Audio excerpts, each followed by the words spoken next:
Hi, I'm Cindy Allen, CEO of Trade Force Multiplier and International Trade Consultancy Services. And I come to you today in association with Global Training Center, who, by the way, are going to provide and sponsor a webinar focused on de minimis. So if you are involved in de minimis or used to be and have international trade, e-commerce, you'll want to join us on October 3rd. And October 3rd is a big day because not only is it our webinar, it's the day that Taylor Swift releases her new album, as well as her in-theater movie premiere of the making of The Life of a Showgirl. So October 3rd, big day, mark it on your calendar, both as a Swiftie and as an international trade person. So I hope to see you there. I base our Simply Trade Cindy's version on a Taylor Swift song. And today's song, After 2 Weeks, is 22 from the Red album. And it may seem like a strange song choice because you're thinking 22, what does that have to do with international trade? But I will tell you, let me recite a couple of verses. Yeah, we're happy, free, confused, and lonely at the same time. It's miserable and magical at the same time. So I'll get into that a little bit later, but let's talk about what's happening the past 2 weeks. So today is September 26, 2025. Last night, via social media, the Trump administration announced new, what we believe to be Section 232 tariffs, 100% on branded drugs, unless you've broken ground on a new manufacturing facility in the U.S., 25% on heavy trucks, so the semis. So for those of you in international trade, if your suppliers or you provide transportation, your trucks are about to get a little bit more expensive. 50% on kitchen cabinets and bath vanities. This is in association with protecting the U.S. industry for wood manufacturing, and apparently kitchen cabinets and bathroom vanities are a high import item. And 30% on upholstered furniture. So we do not have the details of this deal yet. They have not been announced as of 11 o'clock, 11:30 on September 26 a.m. Eastern Standard Time. Nothing has been published on the Federal Register notice. Nothing has been published on the White House website, and those are the two places that I look. Nothing has come out from USTR or Department of Commerce. So we are awaiting the details of the agreement. One of the things that I did want to touch base on was Japan, the UK, and the EU have tariff deals. And some of these deals have specific mentions on automotive, pharmaceutical products, semiconductors that are capped at agreed to levels. So we don't know if these new tariffs are going to be kept by those previously in place agreements. Specifically, some of the branded drugs that are coming out, some of the upholstered furniture do come from the UK and the EU. Specifically, in a Reuters article that I recently posted on my own personal LinkedIn website, included a little fun quiz for international trade experts. But one of the things the articles outlined was that Keytruda, which is produced by Merck, is the world's top-selling pharmaceutical medication. And that is primarily imported from Ireland, believe it or not. Who knew that Ireland was such a huge pharmaceutical importer into the United States? They are also the largest supplier of vaccines that are available in the U.S. And Ireland is part of the EU. So will that be capped at the 15% previous levels? Will it be altogether not applicable? We don't know. So I know over the weekend, we'll all be looking for that notification on the website or in the FRN to get the details of that.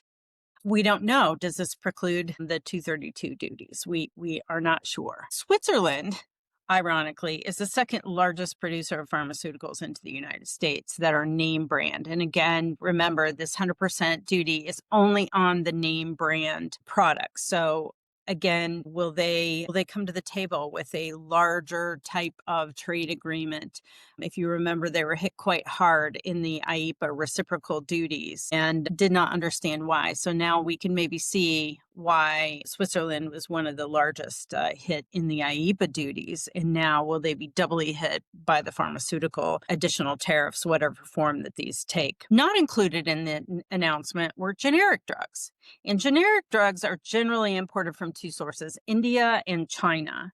And they don't appear covered in this new Section 232 tariff on pharmaceuticals, which was a surprise, I think, for those of us in the trade industry. We figured that generics would really be hit hard because they are coming from India, which has had a troubling relationship with the administration of late, and also China, who is a very large importer of generics as well. And we don't see any new duty assessments on those. So could we be in a point where we're stabilizing across trade with China and India? We don't know. We do know that both of those administrations and countries are at the table talking aggressively with the Trump administration right now to try to alleviate some of the issues that the tariffs have caused for their countries and also trade and impacted U.S. manufacturing facilities that utilize those inputs. So we'll be looking for the EO, the announcement, the details, and as of this recording, we haven't seen them published yet. So I know it's going to be a long afternoon.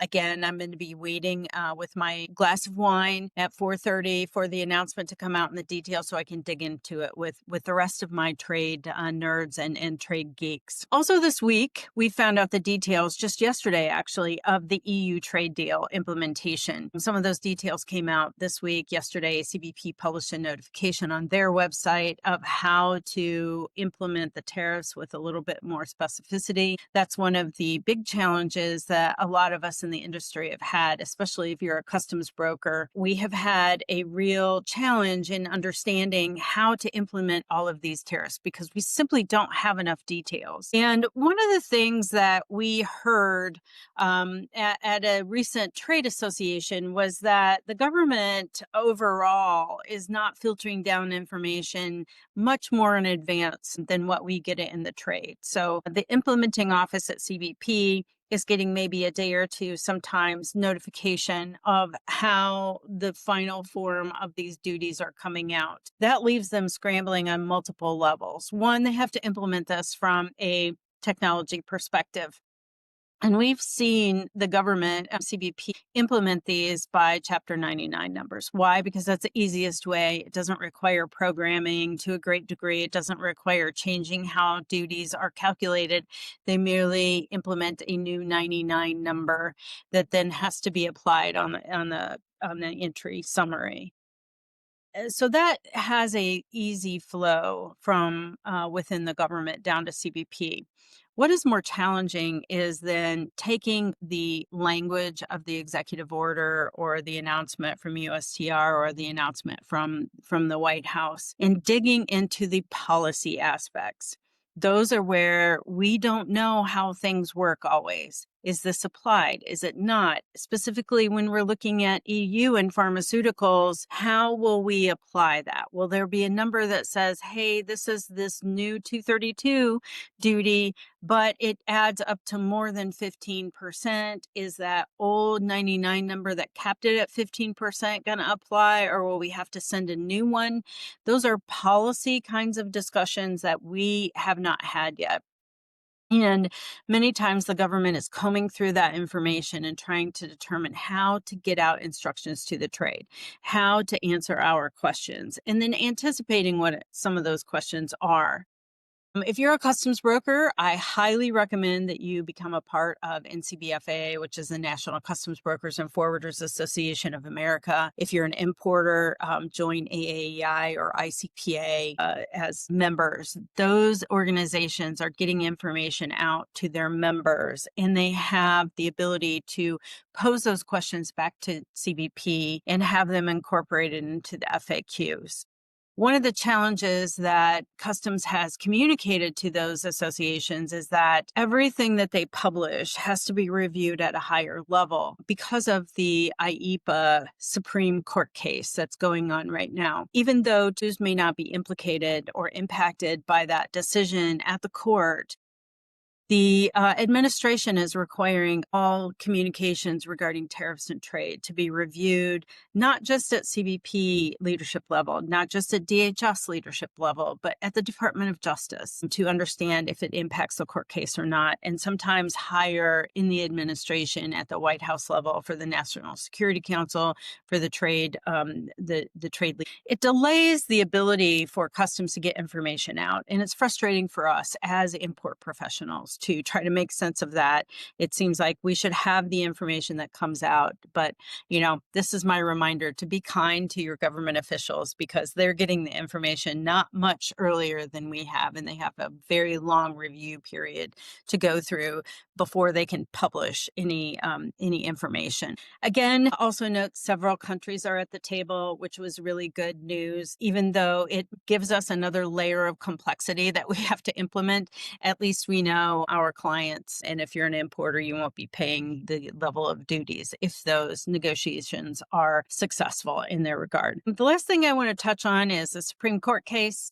The government has issued their first brief or filed their first brief with the Supreme Court, which is set to be heard at the first part of November, which is good news. It gives everyone kind of an understanding of what the government's thinking is and how they are positioning their arguments. So we'll look for more information as additional briefs are filed, and we'll bring that to you in a summary format, hopefully soon. We do anticipate that that court case won't be announced. The results won't be announced until after the first of the year. But who knows? Again, this administration surprises us every day. We may get a quicker resolution to that Supreme Court case, but if not, we'll look to that for the first part of the year. And that brings me to the Taylor Swift song, 22. I listened to this song kind of with trade compliance professionals in mind. And I'm going to do something that I normally don't do and go through some of the lyrics of the song and let you know what I was thinking. The lyric goes, yeah, we're happy, free, confused, and lonely at the same time. As trade professionals, sometimes we feel lonely because we have this really small community of those of us who are very involved in international trade, sometimes called trade nerds, sometimes called trade geeks, sometimes just called those crazy people who deal with all these tariffs. But, we are going through a very confusing time right now. The second part of the lyric is, it's miserable and magical at the same time. While we finally have recognition within our companies and within our client base and understanding, wow, what I do is really important, which is magical, it's miserable because we have so much recognition and we have so much work to do. It's really hard to keep up with all of the changes. And that's why, I love doing these podcasts, because it does allow me to kind of explain at a high level of what's going on, and so that we don't feel so alone, that we're together. The next line is, tonight's the night we forget about the deadlines, and that's particularly applicable today because, forget the fact that it's Friday. We're going to get this announcement. We're all going to spend the weekend reading the details because people are going to start calling us on Monday morning and they want to have answers. The next part is, it's time. I don't know about you, but I'm feeling 22. Really, it's our time. This is our time to shine, and I think of a great time when I was in my early 20s and, drawing on that youthful energy. We all kind of need that right now. The next part is, everything will be all right if you keep me next to you. And I think this is really important to communicate to this to our clients, to our bosses, to that CEO. You need to keep me close because things are happening rapidly and we need to be able to communicate and have that path of communication open. And then again, the next line is, you don't know about me, but I bet you want to. I think suddenly the boardroom and every CEO knows your name and they want to know you. They didn't know you before this administration came in, but now they know you and they want to know you because now you're going to help them meet their obligations to those shareholders and also obligations to the clients. And the last line, which I think is great, everything will be all right if we just keep dancing like we're 22. So just keep going. Remember, we have a community here. There's been a lot of posts on LinkedIn, a lot of podcasts talking about taking care of the trade community, making sure we're staying connected. And I think that's really important. So I will leave you with that. Remember, it's a community. Just keep going and just keep dancing. And again, join me on October 3rd for that de minimis e-commerce focused webinar, and we'll see you next week. Have a great weekend.